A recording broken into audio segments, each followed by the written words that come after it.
Там уже сидит курица. Еще одна сидит.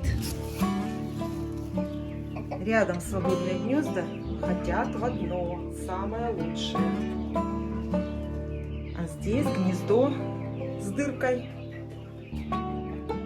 Вот и курочка сейчас снесется, и яйцо упадет в дырочку. И потом из яйцеприемника мы его заберем в ведро.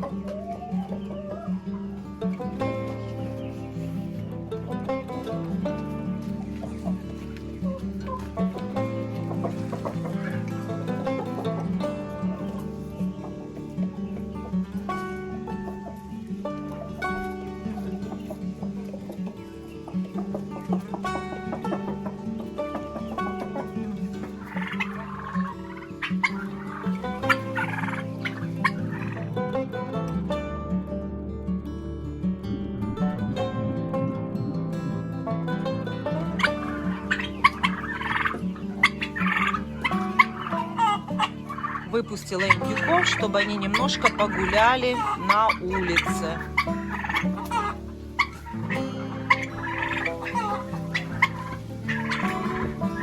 Петухи их прекрасно знают, но немного в шоке.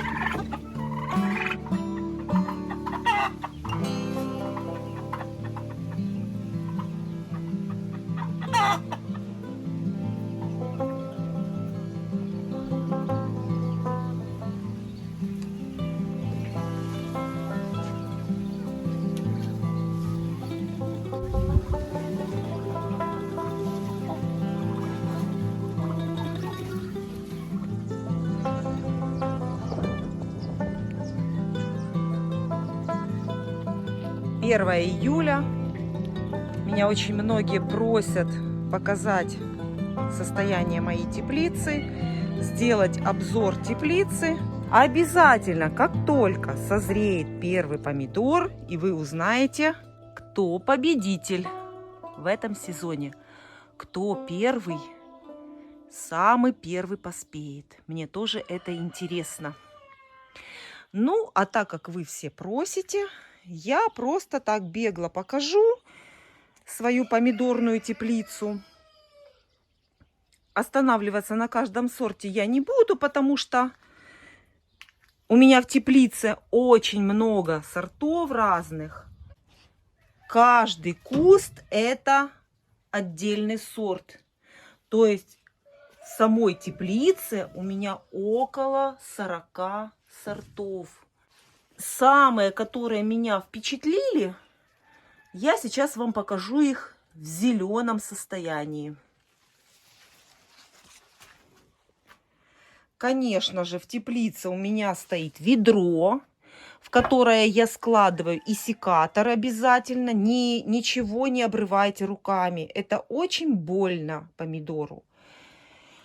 Все я делаю секаторами или ножницами. И обязательно все пасынки, все, что удаляете, листья, выносите из теплицы. Я выношу и складываю под забором. А потом осенью все эти листья сжигаю. Это делаю обязательно. Ведро. И прохожу. Конечно, особо времени нету, но стараюсь. Прохожу мимо теплицы, зашла хотя бы пару листиков, какие-то пасынки, что-то подкрутить. Быстренько это делаю.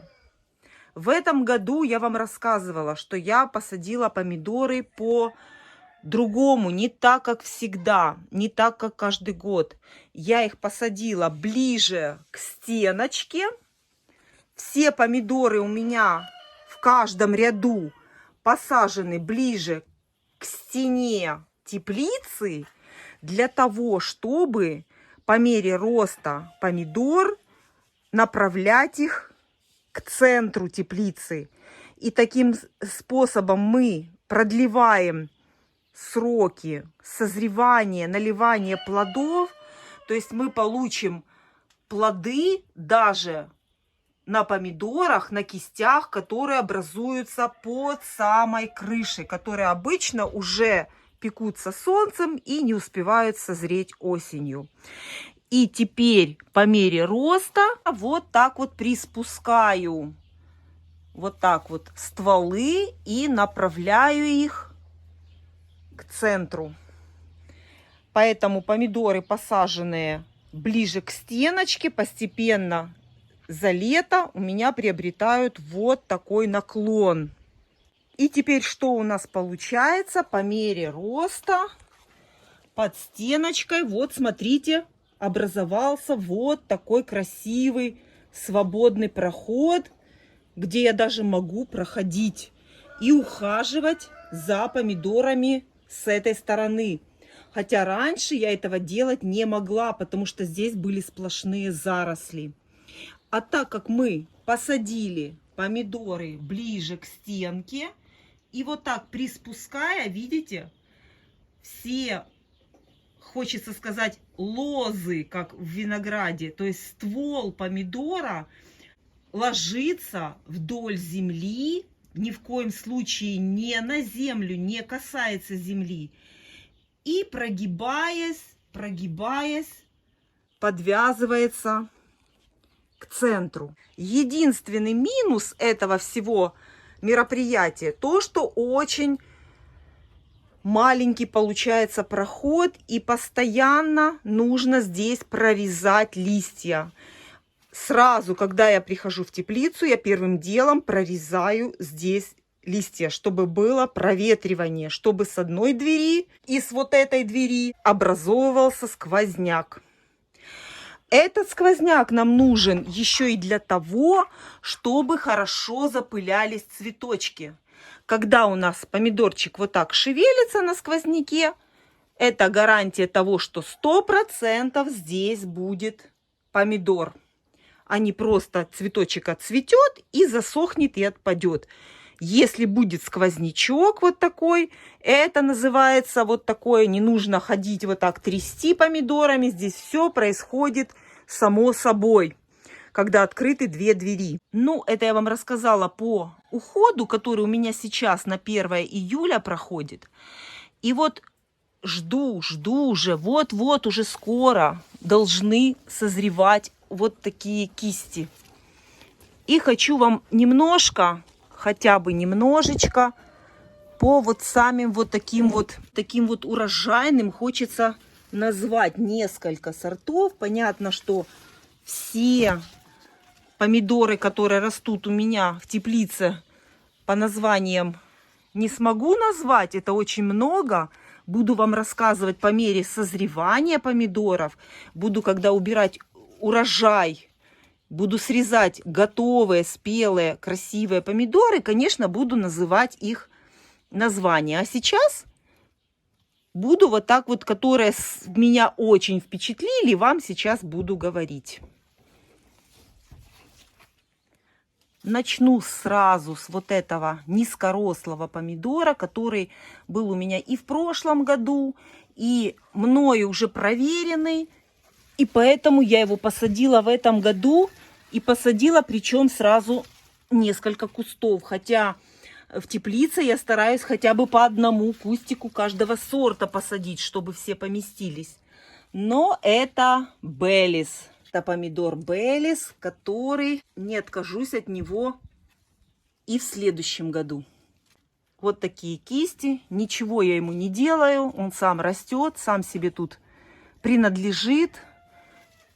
Единственное, что немножко подрезаю листики. И листья я полностью не удаляю. Помидор питается листьями. Не оголяйте помидор. Нижние листья до первой кисти удаляйте все. а дальше только выборочно и по пол листа. Вот смотрите, пол листа нету. Здесь я даже лист оставила. Пол листа нету. Вот. Больше я ничего помидору не делаю. Меня спрашивали, чем удобряю я помидоры. Помидоры я ничем не удобряю. У меня по-особенному готовится теплица перед посадкой помидоров. У меня перекапывается вся теплица на штык лопаты и укладывается солома с куриным пометом, со свежим куриным пометом. Но сразу скажу, обязательно эта теплица, эти растения, которые будут расти на такой подстилке удобрительной, нужно поливать. Обратите внимание, у меня всегда полита теплица. Если пересохнет, могут погореть корни. Обязательный регулярный полив. И тогда вы увидите эффект от этой подстилки в земле. Больше никакими минеральными удобрениями мои помидоры не удобряются. Помидор, который я посадила в этом году впервые. Он у меня на испытании, и я вижу, что он мне уже нравится. Это Honeymoon. Honeymoon. Очень симпатичный по форме. И мне нравится, я еще выбираю помидоры, которые я буду сажать не только по помидору и плодоношению, а по форме куста. Вот вы знаете, есть кусты помидоров, которые очень красиво растут. Вот это относится к помидору Honeymoon. Вот такие темные красивые листы зеленые и очень аккуратный красивый куст. Пока мне этот помидор очень нравится. Honeymoon. Сразу покажу вам один из моих любимых низкорослых помидоров.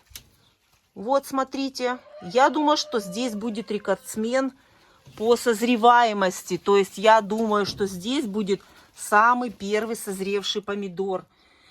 Очень большие, они крупные. Это каста. Думаю, для любителей помидоров это не будет открытым секретом. Каста. Очень классный, низкорослый, очень урожайный. Вот такой вот он весь мощный, большой куст. А рядом это челнок. Этот помидорчик мы любим за его сладость. Помидоров много. Вот такая небольшая сливочка. Вот.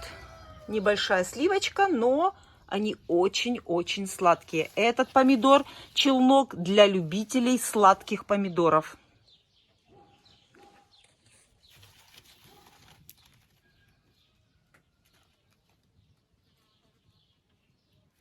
Прохожу дальше и не могу не остановиться возле моего любимого сержант Пеппер. Этот помидор, я тоже думаю, что вы все знаете. Этот помидор в рекламе не нуждается. Он должен быть. Этот помидор должен быть в каждой теплице. Это, во-первых, и украшение теплиц. Я даже не знаю, как вам показать эту красоту.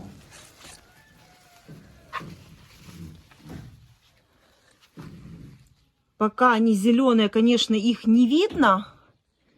Но это просто класс. Это сержант Пеппер. Всем рекомендую. А вкусовые качества этого помидора вообще вне конкуренции. Ну и мимо вот этой грозди я тоже пройти не могу. Вот такой Беллис. Вот так вот, видите, я приспускаю. И эта гроздь вот так вот висит и созревает. Вот, Беллис, посмотрите, сколько там помидоров. Это крупная, большая сливка. Это не мелкий помидор.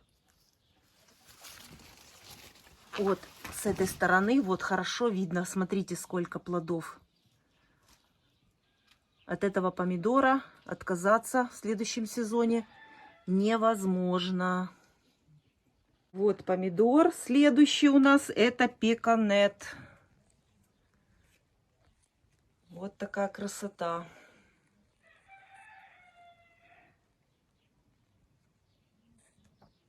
Мой любимый Pink Sweetness.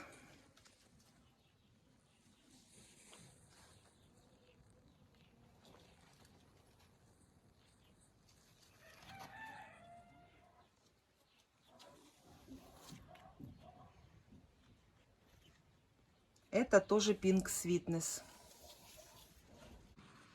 Pink Bush.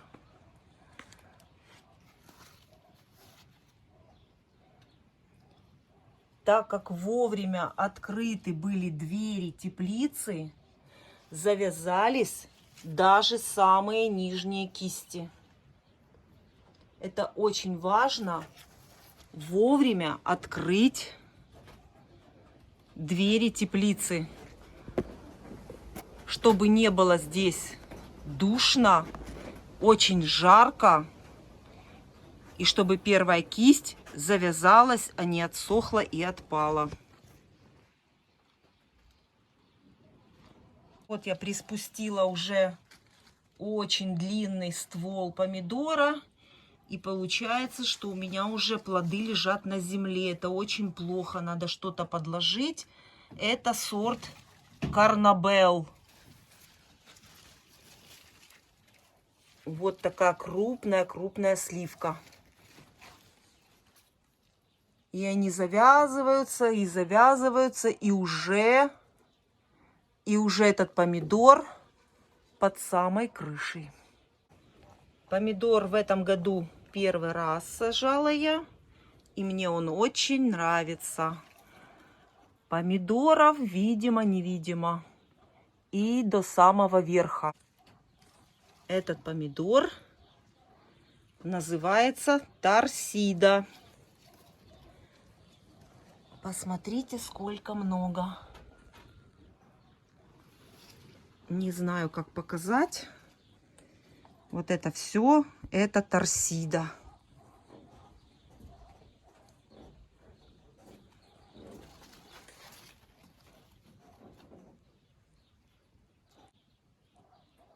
Любимый помидор амурский тигр.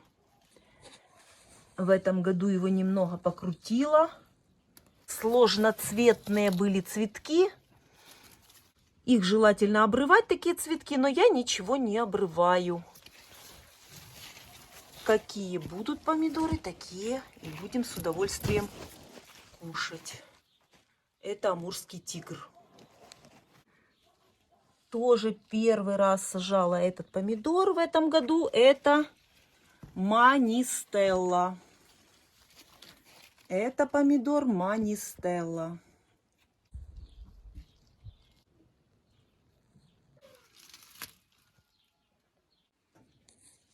Это помидор, который я вам показывала в прошлом году. Это мой любимый помидор, красный помидор, который сажал мой папа. И этот помидор я назвала в честь него. И сажаю его каждый год. Это очень вкусный. Вот такая крупная сливка. Я не знаю, как называется этот помидор. Ну вот, он сажал их каждый год. И эти же семена продолжаю сажать я.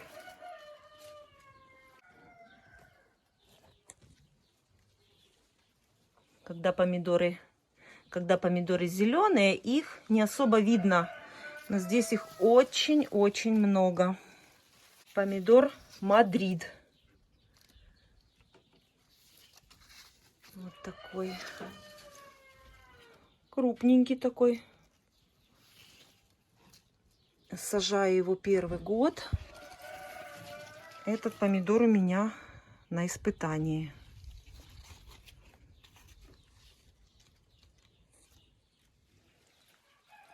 Pink Sweetness. Это очень классный помидор. Вот. Опять же, зелеными его не сильно видно. Но их очень много. Они спрятались в листочках. А вот это Мадрид. Мадрид. Видите, какие классные. Это одноветка. Это Pink Sweetness.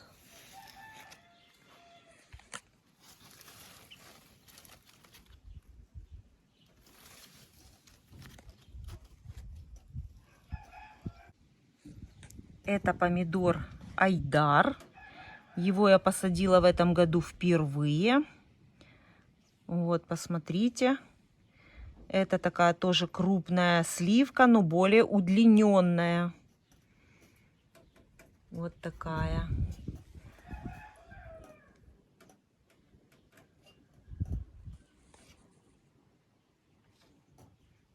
Этот помидор должен быть красного цвета.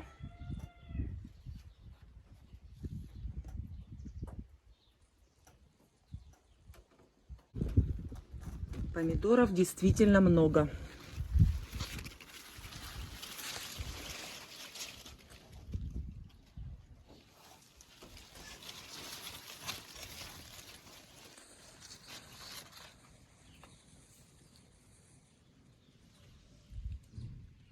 Айдар. Ну, а здесь отдельная тема. Это мои любимые черри.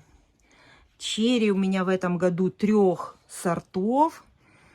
Это КС-97.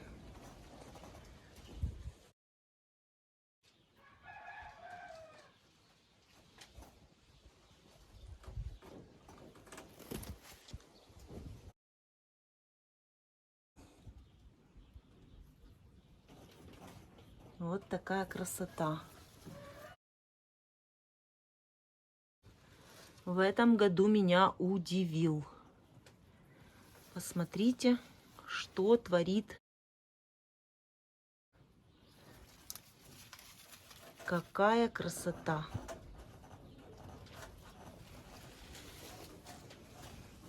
И вот так вот завязывается он до самого верха.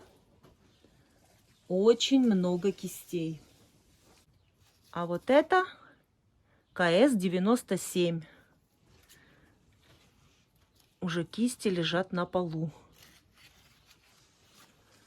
Вот такие кисти у него.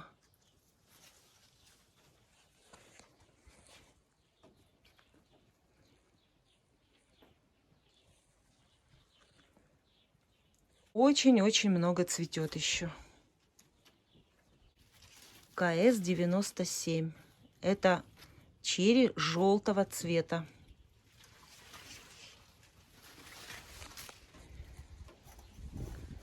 Ну вот это я вам показала только небольшую часть. Некоторые помидоры, которые просто пройти мимо невозможно. А когда они будут спеть, я подробно вам буду показывать, какого цвета и какого они вкуса. И с другой стороны точно так же, смотрите, видите, здесь под стеночкой теплицы вот так вот все, потому что помидоры направлены все ближе к центру, там, где повыше потолок. Хотя для черри, смотрите, для черри это тоже высота маленькая. Черри нужно наклонять будет мне. И, может быть, возможно, я черри буду направлять вдоль теплицы. Вот так. Вот. Потому что вот это все горит в жаркую погоду. Поэтому желательно вот эти вот все черики нагнуть и пущу, наверное, их в другую сторону. Хочется продлить сроки созревания этих черри. Сейчас у нас начало июля, еще весь июль, август, сентябрь. Все это можно получать еще результат, получать еще плоды этих черри. И он цветет бесконечно. Как можно отказаться от вот такой вот грозди вкусного черри?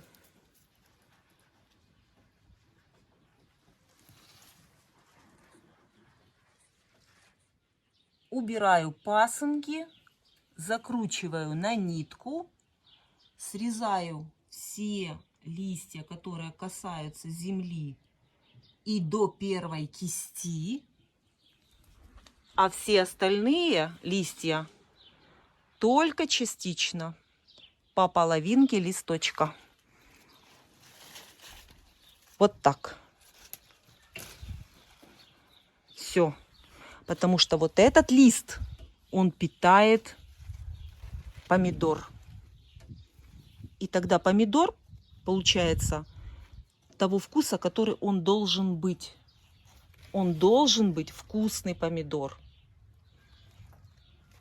И рост, и вкус он получит с листочка, который находится рядом с ним.